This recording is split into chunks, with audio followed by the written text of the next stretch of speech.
ఏపీలో ఒక రకమైన రాజకీయాలు నడుస్తున్నాయి. ఇప్పుడు ప్రస్తుతం కొట్టుకోవడాలు జరుగుతున్నాయి, దాడులు. ఈ కుప్పంలో కావచ్చు, మంగళగిరిలో కావచ్చు, ఎందులో చూసుకున్నా, ఏ నియోజకవర్గంలో చూసుకున్నా ఏదో ఒక దగ్గర దాడులు జరుగుతున్నాయి. అటు వైసీపీ వాళ్ళ పైన లేదా టీడీపీ వాళ్ళ పైన కానీ. ఎందుకు అంటారు అసలు? గత కొన్ని రోజుల నుంచి ఇవి జరగడం మొదలైంది. నిన్న కూడా మనం చెప్పుకున్నాం, బాపట్లలో కోన రఘుపతి వాళ్ళ బంధువు, అక్కడ అభ్యర్థి, అతను ఒక కత్తి రాజేష్ అనే ఒక దళితుడిని పోలీస్ స్టేషన్లోనే కొట్టిన సంఘటన నిన్న జరిగింది. దాని మీద కేసు కూడా నమోదైంది. ఆ సీఏని కూడా సస్పెండ్ చేశారు పోలీస్ స్టేషన్.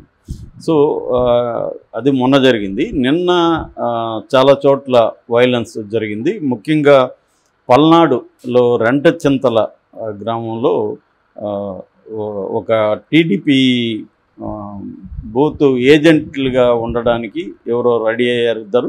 వాళ్ళ ఇండ్ల మీదకి వెళ్ళి వైసీపీ వాళ్ళు దాడులు చేశారని చెప్తున్నారు. అక్కడ వెహికల్స్ను కూడా ధ్వంసం చేశారు. ఆ విజువల్స్ అంతా కూడా బయటకు వచ్చాయి. వాళ్ళ ట్రాక్టర్ని ధ్వంసం చేశారు. వాళ్ళు భోంచేస్తామంటే భోజనాన్ని కూడా తట్టని ఆ ప్లేట్ని కాలుతో తన్ని వాళ్ళని కొట్టారని. సో వాళ్ళల్లో ఒకరు సీరియస్గా ఉందని చెప్తున్నారు. అది రెంటచింతల్లో జరిగింది. దానికి సంబంధించి అక్కడ కారంపూడి పోలీస్ స్టేషన్ పరిధిలో సిఐ నారాయణ స్వామి మీద చర్య తీసుకోవాలని కూడా తెలుగుదేశం వాళ్ళు కంప్లైంట్ చేస్తున్నారు. బట్ ఇప్పటివరకు అయితే ఆ విషయానికి సంబంధించి చర్య తీసుకోలేదు, కానీ కేసులు అయితే పెట్టారు. అదనపు బలగాలను కూడా పంపించారు. అట్లాగే ఈసీ నుంచి ఒక ప్రత్యేక పర్యవేక్షకుడిని కూడా అక్కడికి పంపించారు, విశ్వేశ్వరరావు అనేసి. అట్లాగే కడప మండలంలో కోగొట్టం అనే చోట వైసీపీ టీడీపీ ఇద్దరు కూడా కొట్టుకున్నట్టుగా అక్కడ వార్తలు వచ్చాయి. అట్లాగే మచిలీపట్నంలో కూడా వైలెన్స్ జరిగిందని వచ్చాయి. కుప్పంలో ఆల్రెడీ ఏంటంటే చంద్రబాబుకి ఈసారి కొద్దిగా టఫ్గా ఉన్న పరిస్థితి అక్కడ ఉంది కుప్పంలో. అందుకనే భువనేశ్వర్ని అక్కడే ఉంచారు. సో చంద్రబాబు ఏంటంటే రాష్ట్ర వ్యాప్తంగా తిరిగాడు కాబట్టి అక్కడ కాన్సన్ట్రేట్ చేయలేకపోయాడు. బట్ వైసీపీ ఎప్పటి నుంచో అక్కడ కాన్సన్ట్రేట్ చేస్తుంది. సో అందుకని చంద్రబాబు కూడా అక్కడ టఫ్ అంటున్నారు. కాబట్టి అక్కడ కూడా పెద్ద ఎత్తున రౌడీలు దించి చేశారు. అట్లాగే తిరుపతిలో ముందు నుంచి కూడా అక్కడ ఆరణి శ్రీనివాసులు జనసేన అభ్యర్థి, ఆయన చిత్తూరు రౌడీలు తీసుకొచ్చి దాదాపు 30-40 మందిని అక్కడ అభ్యర్థులుగా ప్రకటించి అక్కడ నామినేషన్లు వేయించారని ఇటు భూమన కరుణాకర్ రెడ్డి, అంటే భూమన అభినయ్ రెడ్డి వాళ్ళ నాన్న భూమన అభినయ్ రెడ్డి అభ్యర్థి అక్కడ వైసీపీ తరఫున. సో వాళ్ళు ఆరోపిస్తున్నారు, వీళ్ళేమో రివర్స్లో వాళ్ళని ఆరోపిస్తున్నారు. అక్కడ తిరుపతి జిల్లాకు సంబంధించి కూడా 5 మంది సీఏలను కూడా అనంతపూర్కి అర్ధరాత్రి ట్రాన్స్ఫర్ చేసింది ఈసీ.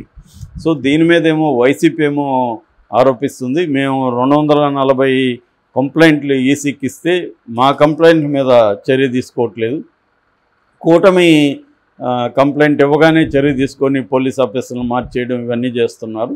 క్లియర్గా ఈసీ కూటమి తరఫున పనిచేస్తుంది అనేది వైసీపీ నాయకులు మల్లాది విష్ణు కూడా నిన్న కూడా ఆరోపించాడు. ఎందుకంటే క్లియర్గా మా మీద కూడా అనేక జరుగుతున్నాయని చెప్పి.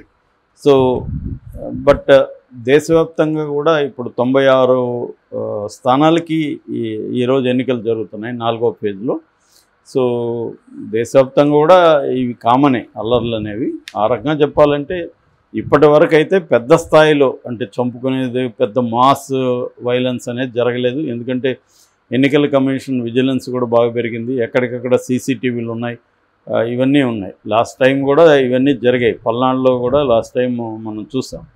సో ఇప్పటి వరకు అయితే ఇవి అంత మేజర్ ఇన్సిడెంట్ అని చెప్పడానికి లేదు, కొంత మైనర్గానే మనం చూడాలి. అయినా కూడా ఈసీ సీరియస్గానే తీసుకొని ప్రత్యేక బలగాలను అక్కడికి పంపించడం, మిగతా రాష్ట్రాల నుంచి కూడా బలగాలను తీసుకొచ్చారు, వాళ్ళందరినీ కూడా అక్కడ చేశారు. ఒక 6 నియోజకవర్గాలని సెన్సిటివ్ ఏరియాస్ కూడా ముఖ్యంగా మావోయిస్టులు ఉన్న నియోజకవర్గాల్లో చేస్తుంది. ఆల్రెడీ మావోయిస్టులని గత 2 నెలల నుంచి ఈ ఎన్నికల కోసమే ఎక్కడా వాళ్ళని బయటికి రానేయకుండా విపరీతంగా దాదాపు 100 మంది పైన మావోయిస్టులని ఎన్కౌంటర్ల పేర్లతో చంపేశారు అక్కడ ఛత్తీస్గఢ్ కానీ మన బార్డర్ ఏరియాస్లో.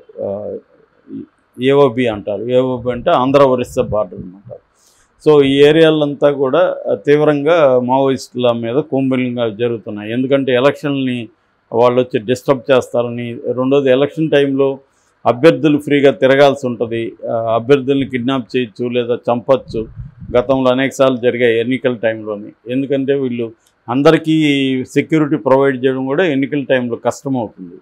సో పెద్ద ఎత్తున సెక్యూరిటీ లేకుండా వీళ్ళు జనంతో కలిసి వెళ్తున్నప్పుడు మందుపాత్రలు పెట్టిన సంఘటనలు ఉన్నాయి, సో అటాక్ చేసిన సంఘటనలు ఉన్నాయి. అందుకని ఇక్కడ కూడా ఆంధ్రప్రదేశ్లో ఒక 6 నియోజకవర్గాలు మాత్రం సెన్సిటివ్ ఏరియాస్గా ప్రకటించి అక్కడ 4 లోపలే ఎన్నికలు కూడా, ఓటింగ్ కూడా 4 గంటల లోపలనే ఫినిష్ చేస్తున్నారు అన్నమాట.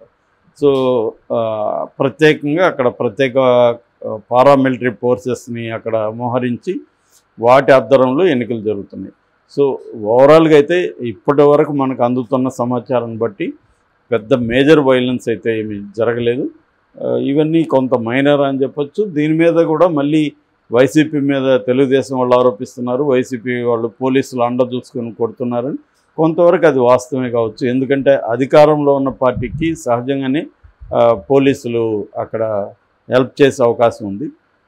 ఆ రకంగా జరుగుతున్నాయి. అందుకని ఇప్పుడు మనకి గత కొంతకాలంగా 4-5 రోజుల నుంచి చూస్తే అనేక మందిని సస్పెండ్ చేస్తుంది పోలీసుని, లేదా ఒక జిల్లా నుంచి ఇంకొక జిల్లాకు మారుస్తుంది.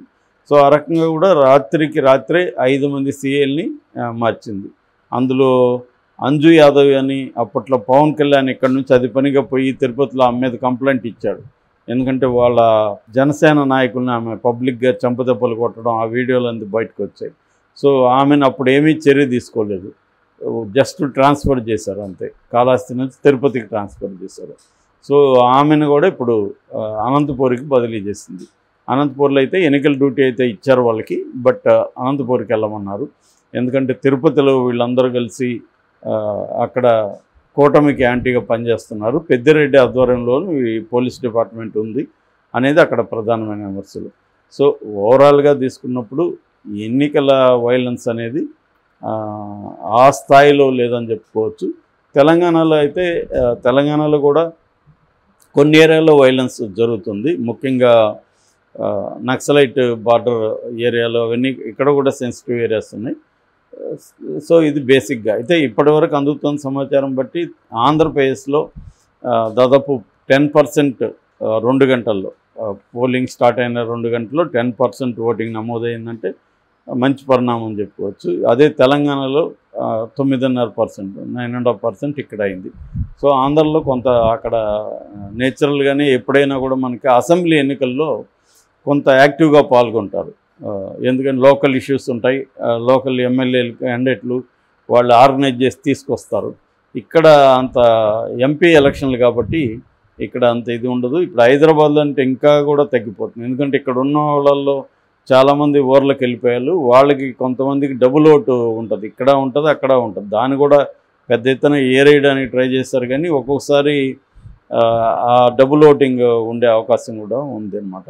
సో ఓవరాల్గా ఇప్పుడు ఇందాక చెప్పిన ఈ సంఘటనలు తప్ప మేజర్ ఇన్సిడెంట్లు అయితే లేదని మనం చెప్పుకోవచ్చు.